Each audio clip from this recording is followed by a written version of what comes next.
السلام عليكم ورحمة الله وبركاته.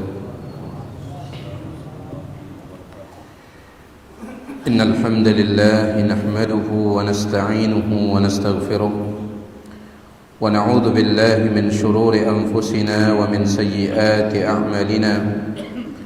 من يهده الله فلا مضل له ومن يضلل فلا هادي له، وأشهد أن لا إله إلا الله وحده لا شريك له، وأشهد أن محمدا عبده ورسوله.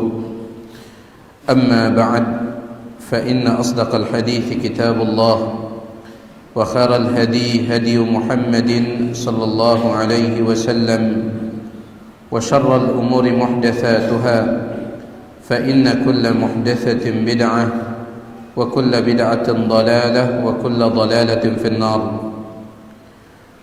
Para jamaah sekalian, Bapak Ibu yang tiang hormati, alhamdulillah, dengan izin Allah Subhanahu wa taala, malam hari ini kita akan melanjutkan kembali pembahasan kitab Al-Arba'in An-Nawawiyah,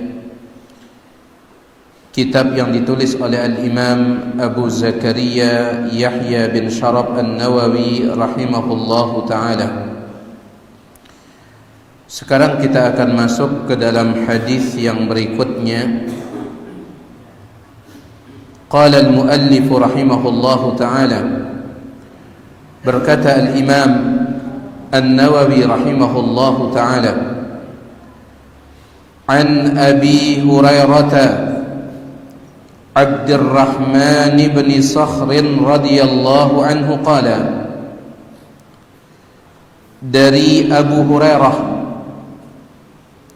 yang nama aslinya adalah Abdurrahman bin Sakhr radhiyallahu anhu, dia berkata, sami'tu Rasulullah sallallahu alaihi wasallam yaqul, aku pernah mendengar Rasulullah sallallahu alaihi wasallam bersabda, ma nahaitukum anhu fajtanibuhu,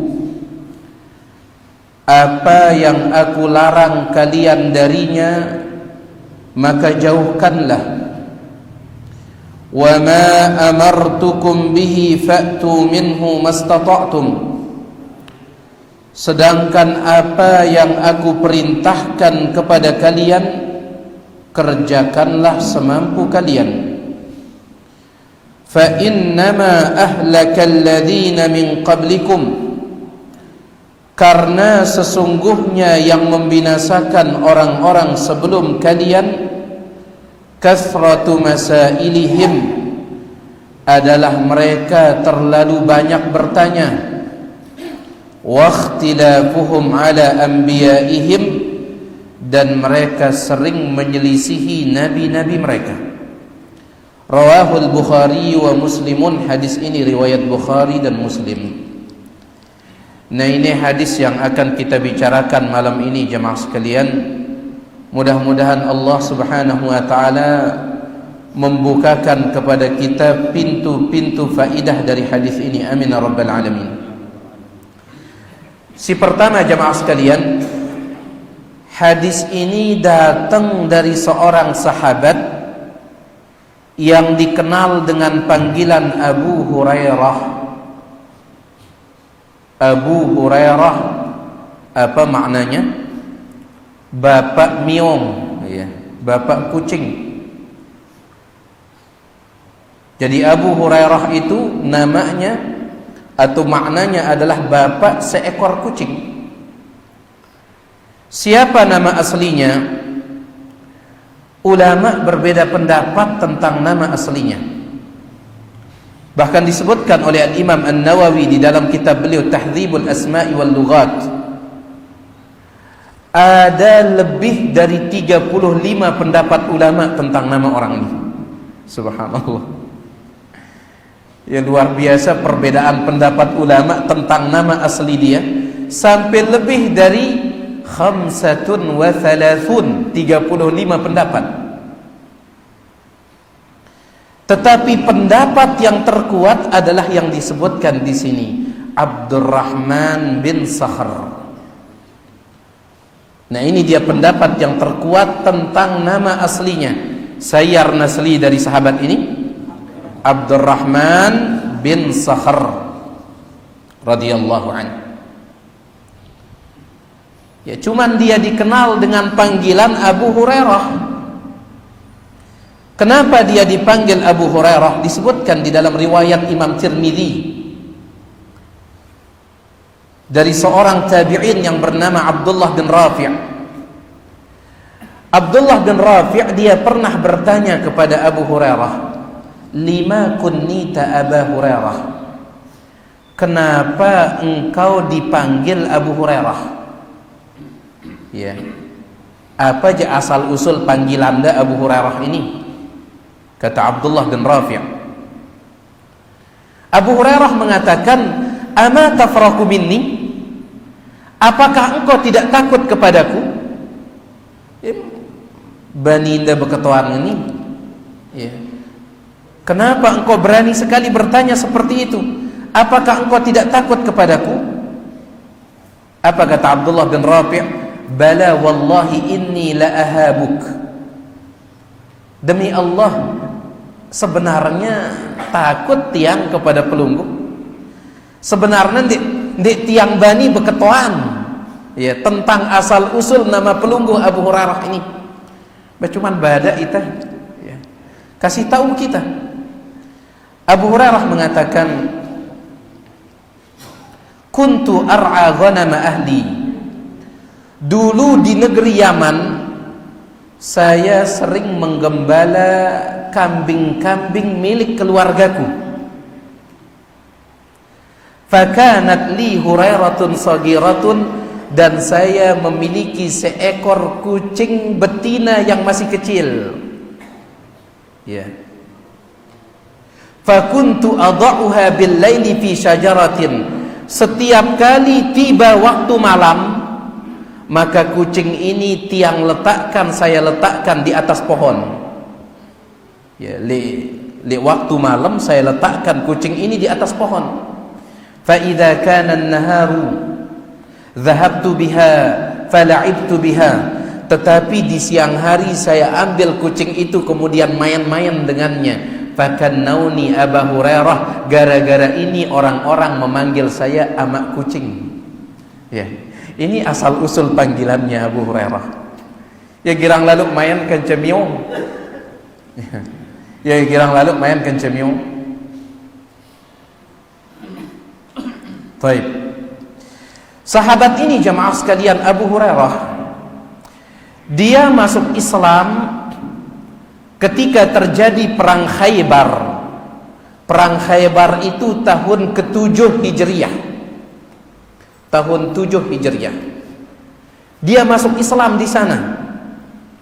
Sedangkan Nabi Muhammad sallallahu alaihi wasallam beliau meninggal dunia di tengah-tengah tahun 10 Hijriah.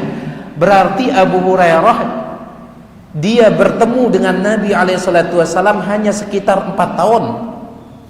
Abu Hurairah ya bareng kanca Nabi SAW sekitar 4 tahun. Meskipun hanya 4 tahun dia bersama Nabi SAW, dia menjadi sahabat yang paling banyak riwayat hadisnya. Bahkan banyak ulama mengatakan dia sahabat yang paling banyak hafalan hadisnya. Padahal ada 4 tahun na kanca Nabi SAW. 4 tahun. Tapi dia menurut kesepakatan ulama, dia sahabat yang paling banyak riwayat hadisnya. Berapa riwayat hadisnya? 5.374 hadis. 5.374 hadis. Ya paling luwih. Pertanyaannya jemaah sekalian, kenapa dia bisa paling banyak riwayat hadisnya? Kenapa? Padahal ada 4 tahun kanca Nabi SAW. Ini iya paling luwih riwayat hadisnya, hafalan hadisnya. Kenapa? Ada beberapa alasan. Di antaranya yang pertama, Abu Hurairah ini dia tidak sibuk dengan dunia, tetapi dia sibuk nuntut ilmu kepada Nabi Muhammad sallallahu alaihi wasallam. Yang ngombe, kenapa dia tidak sibuk dengan dunia? Karena dia tidak punya dunia. Ya santer dereknya. Ya santer dereknya Abu Hurairah ini, santer miskinnya. Jazakallahu khairan. Dalam hadis yang diriwayatkan oleh Imam Ahmad, pernah orang-orang meragukan Abu Hurairah. Ya. Orang-orang sempat ragu kepada Abu Hurairah. Ndek kena piak-piak hadis ini sama Abu Hurairah, kata orang-orang. Jangan-jangan hadis ini dia yang buat hadis ini. Masa 4 tahun dia kanca Nabi SAW, banyak sekali hadisnya. Ma balul muhajirina la yuhaddithuna an Rasulillah sallallahu alaihi wasallam bihadil ahadis. Orang-orang mengatakan, kenapa sahabat muhajirin yang lebih lama bersama Nabi SAW tidak sebanyak hadisnya Abu Hurairah? Kenapa? Ma balul ansar la yuhaddithuna bihadil ahadis. Kenapa sahabat Ansar yang lebih lama bersama Nabi SAW tidak sebanyak ini hadisnya? Ndik kena piak-piak ya Abu Hurairah ini. Ya, sempat orang ragu. Ketika didengar oleh Abu Hurairah, maka Abu Hurairah mengatakan, inna ashabi minal muhajirin kanat tashghaluhum safaqatuhum fil aswaq. Manusia, jamaah, kata Abu Hurairah, kenapa sahabat muhajirin hadis yang mereka riwayatkan tidak sebanyak hadis yang saya riwayatkan? Karena mereka sibuk berdagang di pasar. Ya rak modalnya dengan muhajirin ini, banyak modal mereka sibuk dagang di pasar. Wa inna ashabi minal ansar kanat tashghaluhum arduhum wal qiyamu 'alaiha. Sedangkan sahabat Ansar mereka rata-rata punya kebun, sibuk di kebun mereka. Wa kuntum ra'an mu'takifan. Sedangkan saya punya rumah saja tidak, saya tinggal di masjid. Jangankan punya kebun, jangankan punya modal berdagang, rumah pun saya tidak punya. Imra'an mu'takifan, setiap hari tiang ngolo di masjid. Wa kuntu ukthiru mujalasata Rasulillah sallallahu alaihi wasallam. Gara-gara itu sering saya duduk bersama Nabi Muhammad sallallahu alaihi wasallam. Nah, ini alasan yang pertama. Ya. Ndek nasibuk dunia, yang umbe ndek nasibuk dunia, darah dunia nah. Ya, Abu Hurairah ini. Dia enggak punya dunia, miskin. Baik. Sering duduk bersama Nabi alaihi salatu wasallam. Alasan yang kedua, sudah sering duduk bersama Nabi SAW, ia rajin berketuan. Ya. Sudah sering bersama Nabi SAW, ditambah lagi dia rajin bertanya tentang hadis. Mana dalilnya? Dalam hadis riwayat Imam Bukhari, Abu Hurairah pernah bertanya kepada Nabi Muhammad SAW, ya Rasulullah, man as'adun nasi bi syafa'atika yaumal qiyamah.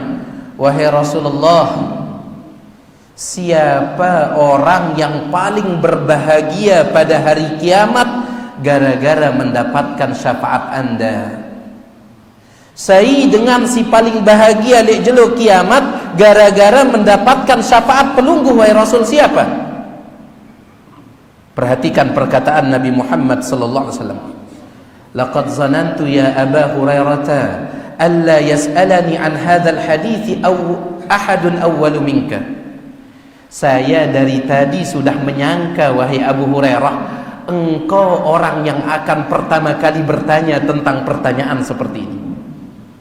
Dari tadi saya sudah menyangka pasti Abu Hurairah yang akan bertanya pertama kali. Kenapa? Lima ra'aitu min hirsika 'alal hadis, karena engkau paling rajin semangat terhadap ilmu hadis. Ya. Kemudian Nabi SAW menjawab, orang yang paling berbahagia mendapatkan syafaatku hari kiamat, orang yang mengucapkan kalimat la ilaha illallah dan dia jalankan kandungannya tauhidkan Allah, tinggalkan syirik. Maka jemaah sekalian, ini dua alasan yang membuat Abu Hurairah menjadi sahabat yang paling banyak riwayat hadis. Si pertama, ia rajin nuntut. Si kedua, ia rajin berketuaan. Ya. Baida lamun da kumpulang si dua ini insyaallah jemaah sekalian. Ida rajin nuntut, ida rajin berketuaan, insyaallah akan banyak ilmu yang didapatkan. Ya. Taib. Jadi dia sahabat yang paling banyak meriwayatkan hadis. Sekali lagi, pira riwayat hadisnya? 5.374 hadis. Ya. Kemudian nomor 2 barulah Abdullah bin Umar. Taib, ini dia Abu Hurairah radhiyallahu taala an. Qala, apa kata dia? Tapi sebelum tiang lanjutkan, meskipun Abu Hurairah sahabat paling banyak meriwayatkan hadis, tetapi ada saja hadis yang dia tidak tahu. Ya. Ini penting ini. Ya, luar biasa hadisnya Abu Hurairah, tetapi ada saja hadis yang dia tidak tahu. Di antaranya adalah hadis tentang junub di malam bulan Ramadan. Abu Hurairah dia pernah berpendapat say junub le kelem Ramadan. Kemudian dia tidak sempat mandi junub sampai masuk waktu subuh, maka tidak sah puasanya di hari itu. Misal jemaah sekalian, misal besok Ramadan, misalkan besok Ramadan, kemudian ada orang junub di malam ini, sampai masuk waktu subuh besok dia belum mandi junub, maka tidak sah puasanya besok. Ini pendapatnya Abu Hurairah. Ketika pendapatnya Abu Hurairah didengar oleh Aisyah, istri Nabi Muhammad sallallahu alaihi wasallam, apa kata Aisyah? Cepat sekali Abu Hurairah berpendapat seperti itu. Tidakkah dia mengetahui Nabi sallallahu alaihi wasallam pernah junub di malam Ramadan dan beliau tidak mandi junub kecuali setelah masuk waktu subuh, dan beliau tetap berpuasa di hari itu. Jadi dia tahu ya hadis ini si Abu Hurairah, dan ini menjadi pelajaran bagi kita. Ngumbe-ngumbe alim dengan arak doang dia tahu. Iya, arak doang dia tahu. Ngumbe-ngumbe alim dengan. Ya, makanya tinggalkan ucapan. Dulu kita punya ucapan yang harus kita tinggalkan. Ya, dulu kita sering mengatakan, masa tuan guru dia tahu iya ini? Masa kiai dia tahu iya? Masa ustaz dia tahu iya? Sealim-alimnya orang tetap ada saja yang dia tidak tahu. Kenapa? Ibnu Taimiyah di dalam kitab beliau Raf'ul Malam 'anil A'immatil A'lam, beliau mengatakan tidak ada yang bisa menguasai seluruh ilmu agama kecuali Nabi Muhammad sallallahu alaihi wasallam. Selain Nabi Muhammad sallallahu alaihi wasallam ada saja yang dia tidak tahu. Hanya Nabi yang bisa menguasai semuanya. Baik. Qala, Abu Hurairah berkata, sami'tu Rasulullah sallallahu alaihi wasallam yaqul, aku pernah mendengar Rasulullah sallallahu alaihi wasallam bersabda, ma nahaitukum anhu, apa yang aku larang kepada kalian, ya, apa yang aku larang kepada kalian, fajtanibuhu, maka jauhkanlah. Wa ma amartukum bihi, sedangkan apa yang aku perintahkan kepada kalian, fa'tu minhu, silahkan kerjakan, mastata'tum, semampu kalian. Ya, coba ada kita hadis ini.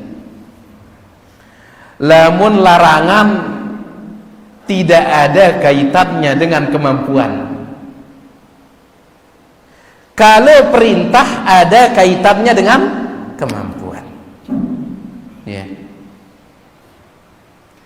Tiang ulangi, lamun larangan darat kaitannya kanca kemampuan. Kenapa? Sebenarnya selapu dengan mampu meninggalkan larangan.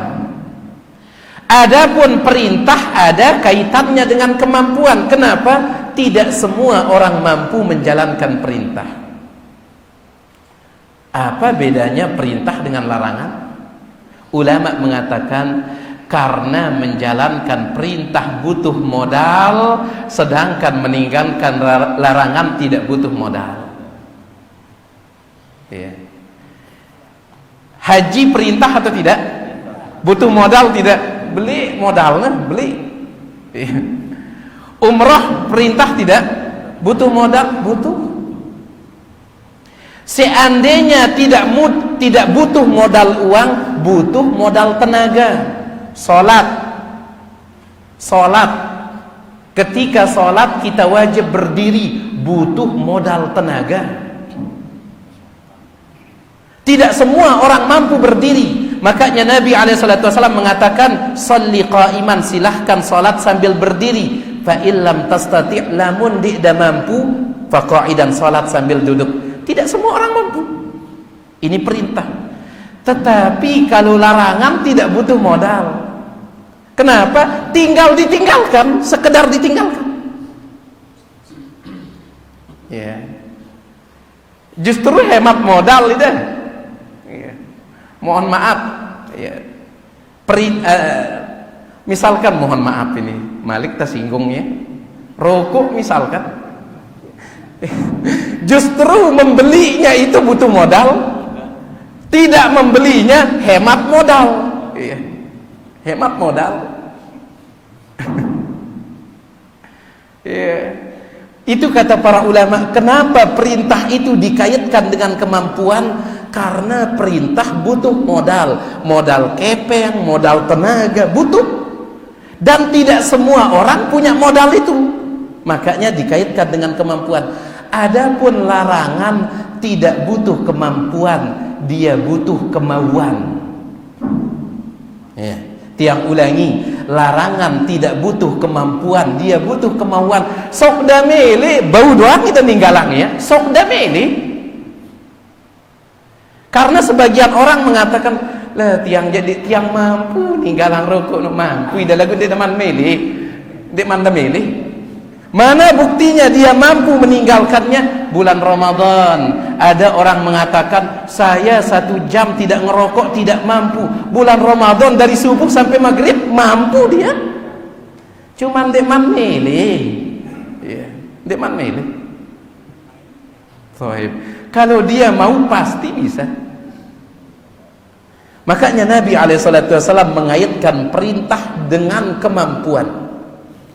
Adapun larangan tidak ada kaitannya dengan kemampuan.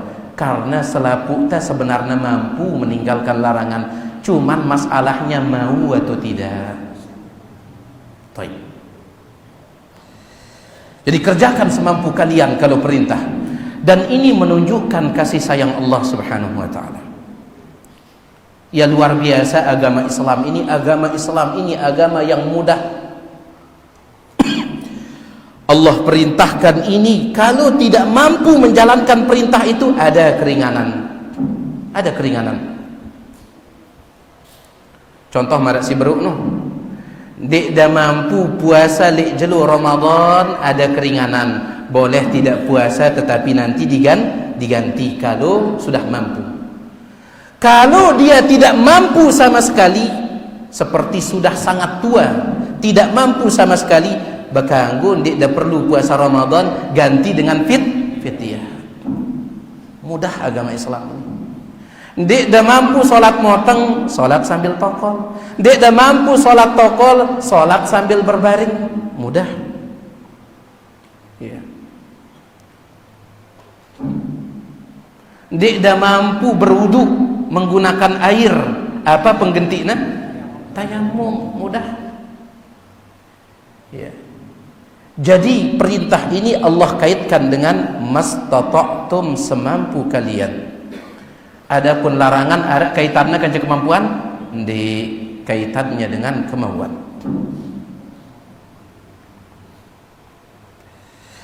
Hadis ini jamaah sekalian ada asal usulnya.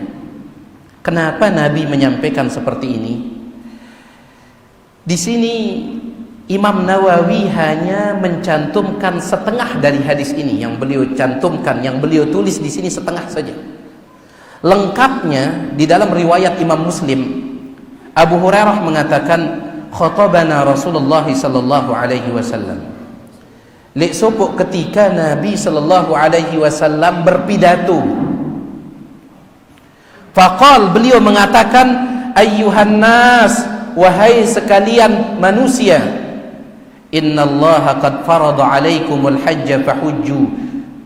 Sesungguhnya Allah sudah mewajibkan kalian untuk berhaji. Fahujju, maka berhajilah. Maka ada seorang sahabat namanya Al-Aqra' bin Habis. Dia mengatakan, ya Rasulullah, akulla amin, wahai Rasulullah, apakah haji itu wajib setiap tahun? Misalkan wahda berhaji tahun ini, tahun depan wajib lagi tidak? Sudah berhaji tahun depan, tahun depannya wajib lagi tidak? Apakah setiap tahun wajibnya? Nabi SAW tidak mau menjawab. Ya, justru Nabi SAW muter. Misalkan sahabat itu di depan, misalkan di sini ditanya, Nabi SAW muter, tidak mau menjawab. Lagu sahabat ini muter dia lagi. Ya Rasulullah, tiang beketuan, tiap tahun ke haji ini wajib. Wahda berhaji tahun ini, tahun depan wajib tidak? Muter lagi Nabi SAW, muter lagi dia. Ya Rasulullah, tiang beketuan ini, apakah wajib setiap tahun? Akhirnya Nabi SAW mengatakan, Dharuni ma taraktukum. Apa yang aku tidak jelaskan jangan tanya-tanya, kata Nabi SAW. Ma nahaitukum anhu fajtanibuh. Yang aku larang itu yang kalian tinggalkan. Wa ma amartukum bihi fa'tu minhu mastata'tum. Yang aku perintahkan itu sudah kalian jalankan semampu kalian. Jangan tanya-tanya yang belum aku jelaskan. Kenapa? Lanjutan hadisnya, fa innama ahlakal ladina min qablikum. Sesungguhnya yang membinasakan orang-orang sebelum kalian, kathratu masailihim. Ya nyenye. Tahu dah nyenye? Nyenye apa? Cerewet bertanya. Ya cecel, ya cecel. Nah.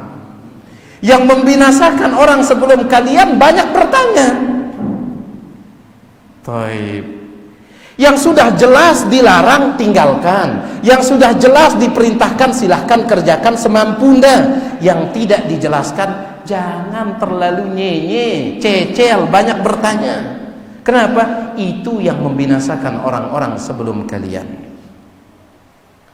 Nah, ini penting kita pahamin ini jemaah sekalian. Kenapa? Abu Hurairah dia sering bertanya.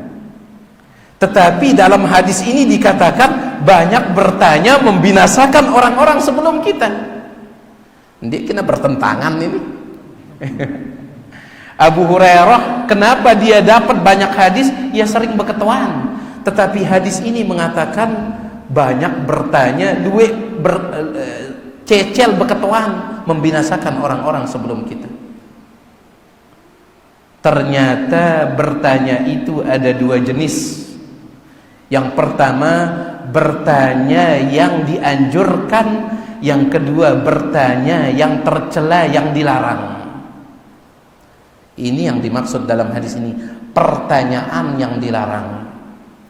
Mana dia pertanyaan yang dilarang? Ada beberapa bentuknya jemaah sekalian. Yang pertama, bertanya tentang sesuatu yang tidak ada manfaatnya. Darat manfaatnya yang ketuaan Anda misalkan. Ini dicela pertanyaan seperti ini. Ya sebagaimana yang sering kita contohkan. Ya.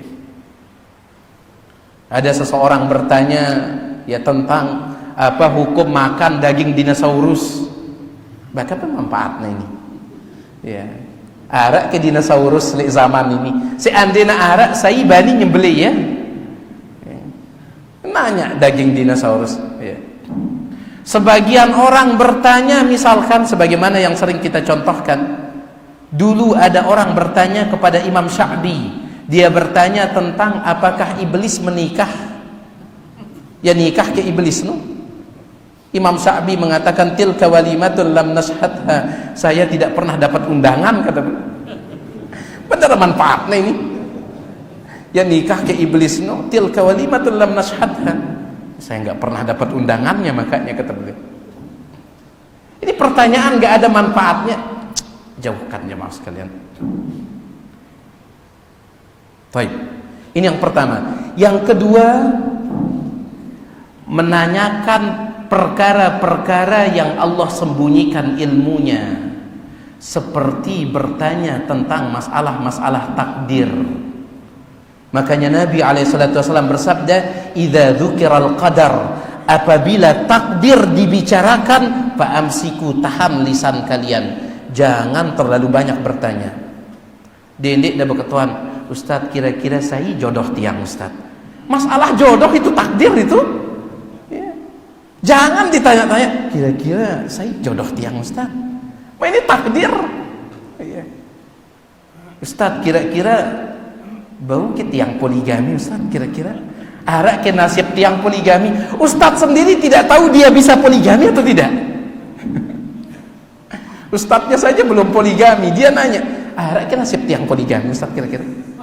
Ustaznya belum poligami udah ditanya. Ini pertanyaan masalah takdir Allah sembunyikan ini. Menurut dah Ustaz, kira-kira berapa tahun lagi umur saya? Bah, ini Ustaz sendiri juga dia tidak tahu umurnya tinggal berapa. Nah, ini dia pertanyaan yang seperti ini dilarang, menanyakan sesuatu yang Allah sembunyikan ilmunya, karena ilmu tentang takdir rahasia Allah, hanya Allah yang tahu. Si ketelu, terlalu banyak bertanya sampai mempersulit diri. Iya. Sebenarnya kalau dia tidak bertanya mudah. Tetapi gara-gara pertanyaannya akhirnya jadi sulit. Ya. Mana contohnya? Contohnya kasus Bani Israel yang Allah ceritakan di dalam surah Al-Baqarah. Allah suruh Nabi Musa, wahai Musa, suruh kaummu menyembelih sapi betina.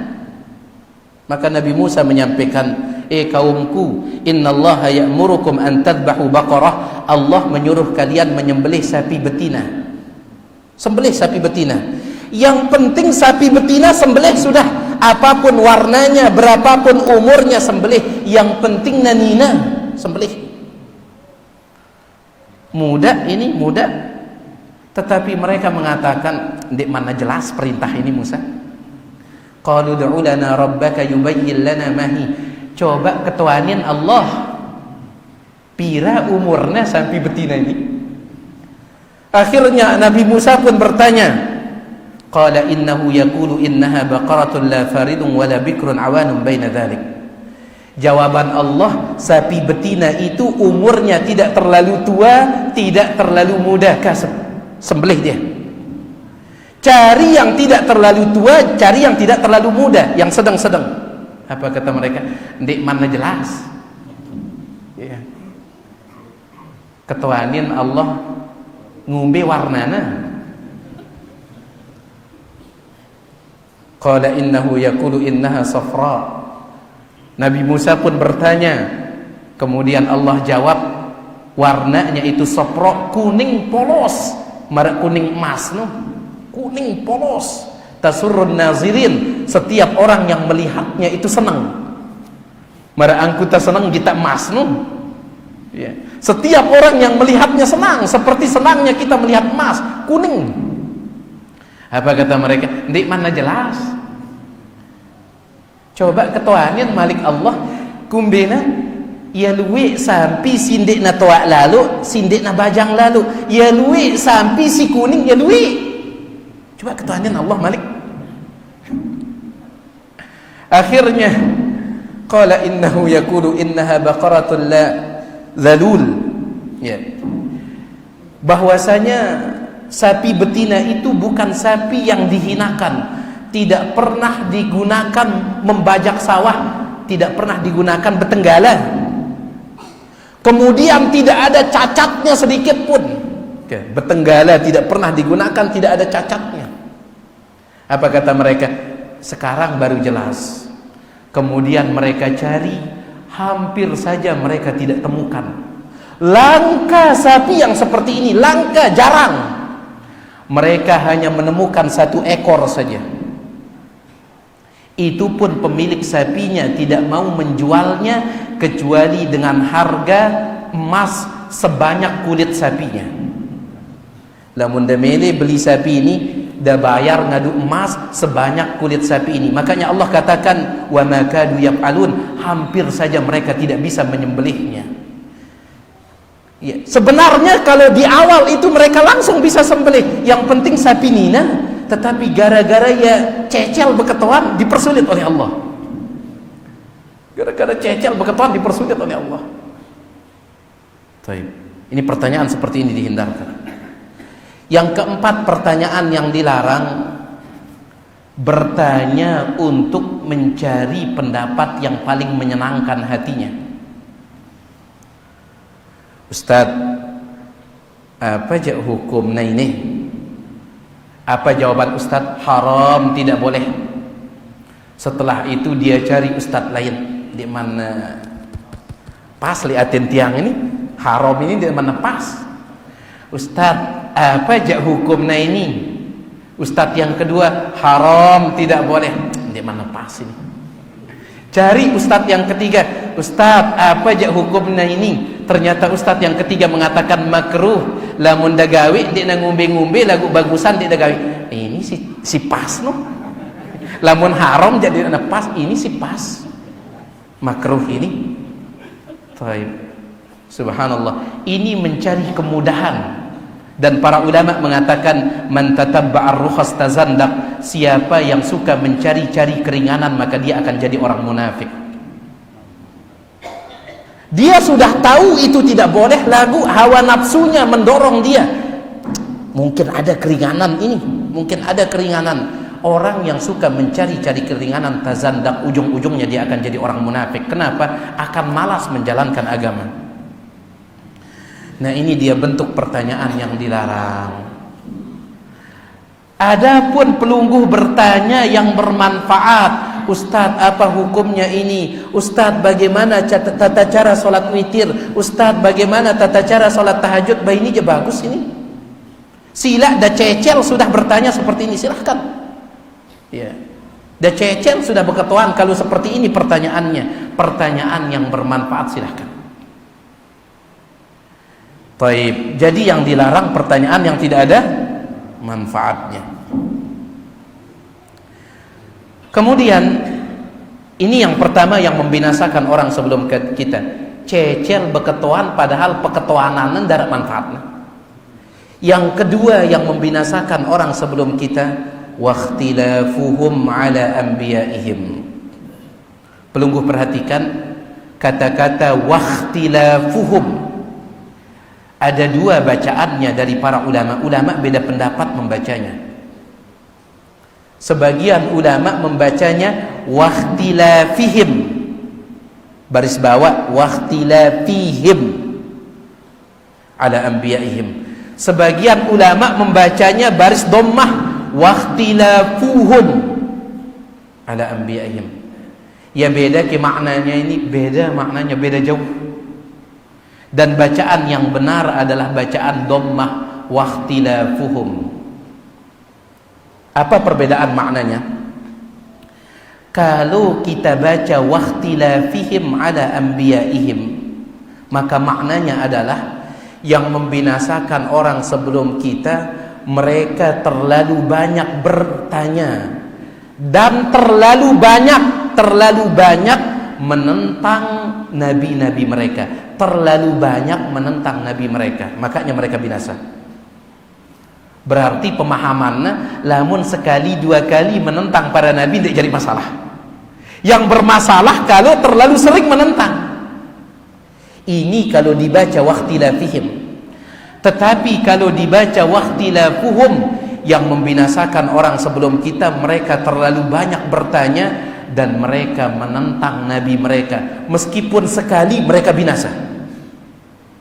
Meskipun sekali menentang para nabi, meskipun sekali, tetap itu membuat binasa. Makanya ini dia bacaan yang benar, jemaah sekalian. Bacaan yang benar adalah waqtilafuhum ala anbiyaihim. Mereka binasa gara-gara menentang, menyelisihi nabi mereka meskipun sekali. Lamun dah baca waqtilafihim, menyelisihi, sering menyelisihi baru binasa. Lamun sekali dua kali tidak jadi masalah. Dan ini subhanallah ya. Kalau bertanya membinasakan itu kalau sering. Adapun kalau menentang Nabi, sekali saja menentang beliau binasa kita. Makanya dendek menentang Nabi SAW, dendek nyelisihin Nabi SAW. Sekecil apapun, pelungguh lihat para sahabat. Dulu pernah kita sampaikan di pengajian kita ini. Takutnya sahabat menyelisihi Nabi SAW. Disebutkan dalam sebagian riwayat, Umar ibnul Khattab dia pernah berjalan di sebuah gang kota Madinah. Umar bin Khattab berjalan di sopok gang kota Madinah. Ketika dia berjalan, tiba-tiba kepalanya dijatuhi oleh air. Air netes dari atas, jatuh ke kepalanya Umar. Maka Umar pun melihat ke atas. Ternyata ada mizab. Mizab itu seperti pipa buangan air. Ya. Kan ada sebagian dengan ya masang pipa di atapnya itu. Sehingga ketika turun hujan, airnya itu jatuh dari pipa itu. Apa bahasa anta? Talang air. Talang air. Nah. Kopong air, talang air atau kopong air.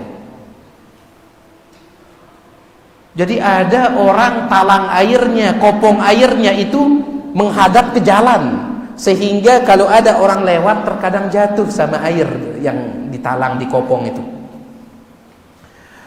Langsung Umar bin Khattab manjat tembok dia, kemudian diputar talang air itu, dirubah posisinya. Setelah dia rubah, baru dia ketuk pintu rumah orang tersebut. Assalamualaikum. Waalaikumsalam. Keluar Umar. Ya. Saya sudah merubah kopong air yang ada di atap rumahmu itu. Saya sudah rubah talang air itu. Ya. Tadinya menghadap jalan, sekarang sudah tidak menghadap jalan, saya rubah. Apa kata pemilik rumah itu? Betul Anda sudah rubah posisinya? Betul. Kata pemilik rumah itu, entah udah saya si masang talang itu. Siapa yang memasangnya? Nabi Muhammad SAW.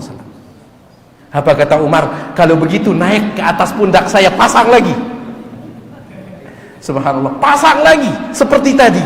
Apa kata orang itu? Tidak, pelungguh saja yang naik. Ya, tiang nyengge ida.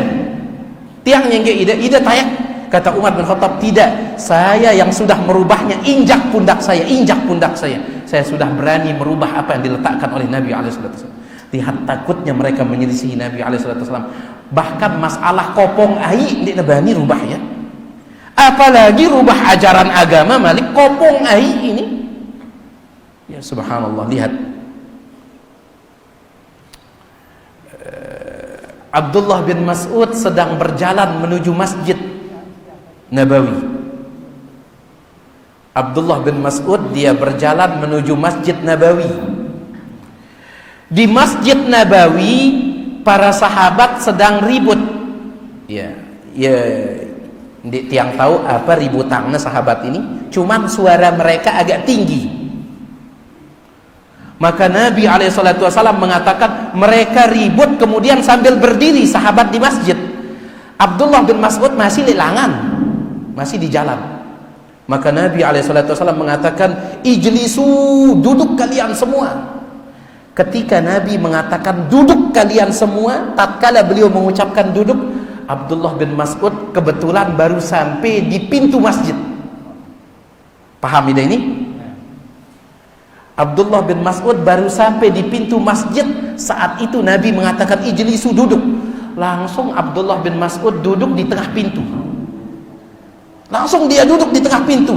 Dia tidak tahu apa sebabnya Nabi mengatakan duduk, dia tidak tahu. Tapi yang penting Nabi mengatakan duduk, langsung tokot. Maka dilihat oleh Nabi SAW, Abdullah bin Mas'ud, kenapa pelungguh duduk di tengah-tengah pintu? Itu tempat orang lewat itu. Ya Rasulullah, saya mendengar pelungguh mengatakan duduk, maka saya pun langsung duduk. Saya tidak berani telat menjalankan perintah pelungguh karena saya khawatir akan binasa. Coba lihat. Ya. Jadi dendek sekali-kali menyelisihi sunnah Nabi SAW, ajaran Nabi SAW. Orang dulu binasa gara-gara itu. Nah, inilah dia hadis yang ke-9, yang mudah-mudahan ada manfaatnya. Wallahu ta'ala a'la wa alam. Hadis ini sahih riwayat Bukhari Muslim. Kalau ada yang pelungguh ingin tanyakan, yang persilahkan selesai azan kalau ada.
Alhamdulillah wassalatu wassalamu ala Rasulillah, amma ba'd. Di sini ada beberapa pertanyaan, semoga Allah bukakan kita pintu ilmu untuk menjawabnya. Yang pertama, apakah termasuk tercela orang yang punya biaya pergi haji akan tetapi dia lebih dahulu membeli kendaraan daripada haji? Ya. Taib. Pendapat yang terkuat, ibadah haji itu alal faur, disegerakan. Ya. Ya tentu terjadi perbedaan pendapat di antara para ulama. Boleh tidak menunda ibadah haji ataukah harus disegerakan? Pendapat yang terkuat disegerakan. Berdasarkan hadis riwayat Imam Ibnu Majah dengan sanad yang hasan, Nabi sallallahu alaihi wasallam bersabda, "Man aradal hajja," siapa yang sudah punya niat haji, falyata'ajjal, hendaklah disegerakan. Fa innahu qad yamradul marid, karena bisa jadi kalau dia tunda dia akan sakit. Wa tadillud dhallah, bisa jadi kalau dia tunda hartanya akan hilang. Wa ta'ridul hajah, atau bisa jadi kalau dia tunda nanti akan banyak kebutuhan payu burung ida haji. Makanya pendapat yang terkuat wallahu a'lam, ibadah haji itu disegerakan. Ya, baik. Cuman masalahnya kadang kita milih segera, cuman nunggu waktu no malik suwe ini. Jatah waktu no suwe. Ya, baik. Yang penting sudah berusaha ya nyetor. Yang kedua, bagaimana caranya agar istri salihah? Baida jadi suami harus dah soleh dulu. Ya. Kalau ingin istri salihah, pelungguh yang jadi suami harus soleh. Kenapa? Allah sebutkan di dalam Al-Quran surah An-Nur, "At-tayyibatu lit-tayyibin," wanita-wanita yang baik untuk laki-laki yang baik. Wat-tayyibuna lit-tayyibat, laki-laki yang baik Allah persiapkan untuk wanita-wanita yang baik. Jelas kaedahnya ini. Wanita-wanita yang baik Allah persiapkan untuk laki-laki yang baik. Laki-laki yang baik Allah persiapkan untuk wanita-wanita yang baik. Jelas kaedahnya. Oleh karena itu kalau pelungguh ingin jadi istri salehah, kalau pelungguh ingin punya istri salehah, pelungguh dulu harus saleh. Kita harus saleh dulu. Ingat perkataan Ali bin Abi Thalib, "Kama tadinu tudan," sebagaimana engkau berbuat seperti itu yang akan engkau dapatkan. Lamunna soleh pegawai Anda insyaallah soleh senina ada, insyaallah. Ya, meskipun betul ada kadang-kadang suaminya soleh, istrinya tidak. Nabi Nuh alaihissalam senina kafir, ya. Nabi Lut senina kafir. Kata para ulama, biasanya kalau suaminya soleh maka istrinya akan soleh. Adapun terkadang suaminya saleh, istrinya tidak, ini menunjukkan bahwasanya hidayah itu di tangan Allah Subhanahu wa taala. Tetapi Allah Maha Adil, ya. Suami saleh biasanya istrinya salehah. Pertanyaan ketiga, ketika azab kubur dan azab neraka dibahas di pengajian, seakan-akan azab tersebut di depan mata kita. Tetapi kalau kita pulang beda ceritanya. Bagaimana caranya agar keimanan tersebut sama levelnya saat berada di kajian dan saat pulang ke rumah? Ya mulan ngene ceritana iman no. Ndek naida doang ngerasa seperti ini, tidak. Sahabat dulu juga seperti itu. Dalam hadis riwayat Imam Muslim dari sahabat yang mulia Hanzalah Al-Usayyidi. Hanzalah Al-Usayyidi dia bertemu dengan Abu Bakar di jalan. Apa kata Abu Bakar? Ngumbe kabar dah Hanzalah. Kata Hanzalah, "Nafaqah Hanzalah, wahai Abu Bakar, saya kira saya ini sudah jadi orang munafik. Kayaknya saya sudah jadi orang munafik." Bengak Abu Bakar, heran Abu Bakar mendengar perkataannya. "Kenapa engkau berkata seperti itu?" Kata dia, "Wahai Abu Bakar, ketika kita duduk bersama Nabi sallallahu alaihi wasallam, kemudian tadzakaral jannata wan nar, beliau menyebut tentang surga dan neraka, ka'annaha ra'yal ain, surga dan neraka itu seolah-olah di depan mata kita. Walakin idza kharajna min indih, tetapi kalau kita pulang ke rumah, wa afasna al-azwaj wad dai'at wal aulad, sibuk dengan istri, sibuk dengan anak, sibuk dengan kebun bangket, kata sahabat ini, nasina katsiran, lupa kita dengan surga neraka itu. Bapak ada nasihat ini. Ini sahabat imannya yang tidak diragukan seperti itu juga. Angkat dikit yang munafik ini wahai Abu Bakar, kata Hanzalah. Lek julun Nabi je tayak iman tiang, lagu le balik je turun di Malik. Apa kata Abu Bakar? Lamun daparan diri dah munafik gara-gara itu, batiang dah munafik tu je. Berarti saya juga munafik. Kenapa? Karena saya juga merasakan seperti itu. Ayo kita lapor kepada Nabi SAW. Datang lapor. Ya Rasulullah, ini kita munafik ini. Lek julunda pas dah nyebut surga neraka, ka'annaha ra'yal ain, seolah-olah di depan mata. Tetapi ketika pulang, nasina katsiran, banyak kita lupa. Kata Nabi SAW, kalau seandainya iman kalian tetap seperti ketika kalian duduk bersamaku, tetap tinggi seperti itu, para malaikat akan turun menyelamani kalian. Malaikat akan turun berselaman kan caidah, si angkun hebat iman dah. Walakin sa'atan, tetapi itulah iman, terkadang naik terkadang turun. Bandit dah bau jam tetap iman dah. Sahabat ini menderita seperti itu juga, mereka mengalami seperti itu. Ya, bermulan ya ceritanya iman ini bisa naik bisa turun. Bukan berarti pelungguh biarkan dia turun. Ketika merasa sudah turun, cari majelis taklim supaya naik lagi. Ketika merasa sudah turun, cari lagi majelis taklim. Ya. Taib, wallahu alam. Di sini pertanyaan, bagaimana kalau di samping kiri kanan kita